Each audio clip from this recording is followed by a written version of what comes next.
گزشتہ دنوں پاکستان تحریک انصاف کے انتخابی نشان کے حوالے سے ایک عدالتی فیصلہ سامنے آیا جس میں الیکشن کمیشن کا پی ٹی آئی کے انٹر پارٹی الیکشن کے تناظر میں 22 دسمبر کا فیصلہ درست قرار دے دیا گیا۔ اس فیصلے کے بعد کافی سوالات اٹھائے گئے اور عدلیہ پر تنقید کا سلسلہ بھی دیکھنے میں آیا، جس کے بعد اب حکومتی سطح پر ایک JIT تشکیل دی گئی ہے، جس کی تشکیل کا مقصد اس تنقید کا سلسلہ روکنا ہے۔ یہ 6 رکنی کمیٹی اس بات کا تعین کرے گی کہ آخر وہ کون لوگ ہیں جو عدلیہ مخالف مہم چلا رہے ہیں۔ Additional director general FIA committee کی سربراہی کر رہے ہیں۔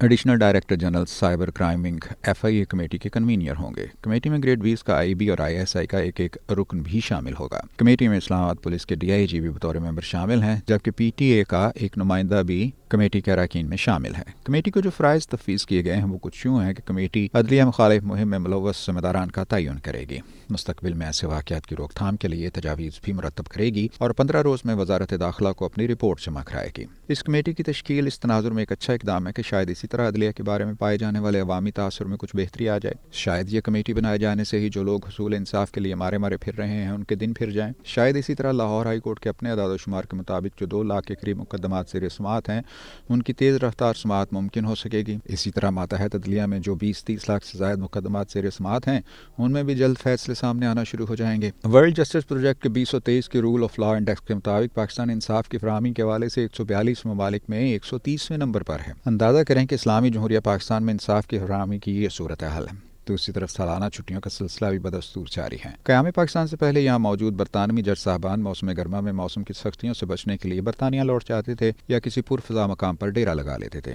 اس دوران عدالتیں بند رہتی تھیں۔ یوں بھی وہ تو یہاں دور دیش سے حکمرانی کے لیے آئے تھے اور برصغیر کے عوام ان کی رعایا تھے، اس لیے وہ تو ایسا کچھ بھی کر سکتے تھے جو ان کا دل چاہتا۔ آج پاکستان کے قیام کو 76 برس گزر جانے کے بعد بھی انگریزوں کی چھوڑی ہوئی اس روایت پر بھرپور طریقے سے عمل ہوتا ہے۔ 2022 میں اسلام آباد ہائی کورٹ کی طرف سے اہم دنوں کی تعطیلات کی ایک فہرست جاری کی گئی تھی۔ اس کے مطابق اعلیٰ عدلیہ میں اہم قومی دنوں اور تہواروں پر 13 چھٹیاں، موسم سرما میں 16 اور موسم گرما کی 3 ماہ کی تعطیلات کے علاوہ اتوار کی سال میں 52 چھٹیاں اور جج صاحبان کو ملنے والی معمول کی چھٹیاں ملا کر تعطیلات کی مجموعی تعداد 6 ماہ کے قریب بنتی ہے۔ اندازہ کریں کہ جہاں لاکھوں کی تعداد میں مقدمات زیر سماعت ہیں وہاں بھی اتنی زیادہ چھٹیوں کا رواج ہے۔ البتہ انتہائی اہم کیسز کی سماعت کے لیے ڈیوٹی ججز بہرحال موجود ہوتے ہیں۔ کسی اور سرکاری ادارے کو اتنی سالانہ چھٹیوں کی سہولت حاصل نہیں ہے۔ کسی کو کوئی پرواہ ہی نہیں کہ فراہمی انصاف میں تاخیر لوگوں کی زندگیوں کو کس طرح برباد کر رہی ہے، کیسے لوگوں کی نسلوں کی نسلیں اجڑ رہی ہیں۔ ایک طرف عام آدمی کے لیے انصاف کی یہ صورتحال ہے اور دوسری طرف سیاسی مقدمات کی سماعت کے لیے پورا دن سماعتیں جاری رہتی ہیں۔ آدھی رات کو بھی عدالتیں کھول دی جاتی ہیں۔ کاش کوئی ایسی کمیٹی بھی تشکیل دے دی جائے جو اس صورتحال کو بہتر بنانے کے لیے اپنی سفارشات مرتب کرے۔ لاکھوں کی تعداد میں مقدمات التوا میں پڑے ہوں اور انصاف فراہم کرنے والے سالانہ چھٹیوں پر چلے جائیں۔ یہ وہ روایت ہے جو برصغیر کے علاوہ دنیا کے کسی دوسرے ملک میں نہیں پائی جاتی، لیکن ہم نے اس روایت کو آج بھی جی جان سے سینے سے لگایا ہوا ہے۔ کتنے ہی صاحب اختیار آئے اور دعوے کرتے چلے، لیکن مجال ہے جو صورتحال میں رتی برابر بھی بہتری دیکھنے میں آئی ہو۔ ویسے معاملات کو دیکھنے کی بھی اپنی نظر ہوتی ہے۔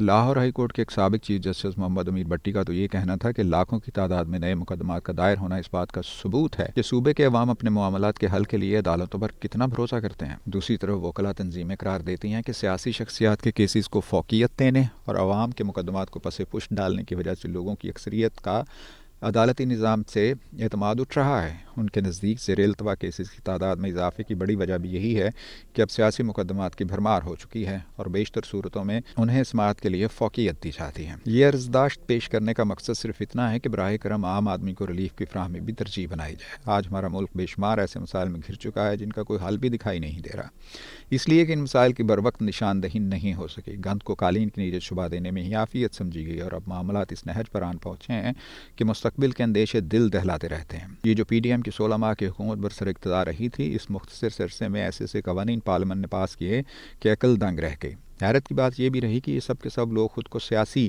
قرار دیتے تھے، لیکن عملاً ان کا طرز عمل بہت ہی برا رہا۔ شاید ان کی توجہ یہ قوانین پاس کرانے پر ہی مرکوز رہی تھی، اسی لیے تو عوام کو مہنگائی کی چکی میں پیس کر رکھ دیا گیا۔ PDM کے دور میں مہنگائی کو ایسی ایڑ لگی ہے کہ ابھی تک رکنے کا نام ہی نہیں لے رہی۔ گزشتہ ہفتے کے دوران قلیل المدتی مہنگائی کی شرح 8 ماہ کی بلند ترین سطح پر پہنچ چکی ہے، لیکن حکومت اس سے ایسے بے خبر ہے جیسے یہ کوئی بڑا مسئلہ نہیں۔ مہنگائی میں اضافے کی سنگینی کا اندازہ ان لوگوں کی حالت زار سے لگایا جا سکتا ہے جو 2 وقت کی روٹی کو ترس کر رہ گئے ہیں، جن کے بچے تعلیم کا سلسلہ منقطع کر کے مزدوری کرنے پر مجبور ہو چکے ہیں۔ دوسری طرف آپ دیکھیں کہ 16 ماہ تک اقتدار میں رہنے اور عوام کو مسائل کے گرداب میں پھنسا دینے والے سب کے سب لوگ 9 بھر 9 ہیں اور زندگی سے بھرپور لطف اٹھا رہے ہیں۔ یہاں تک کہ چہروں پر پشیمانی کا کوئی تاثر بھی دکھائی نہیں دیتا۔ مت اتنا ظلم کریں کہ ظالم کو ایک دن حساب دینا ہی پڑتا ہے۔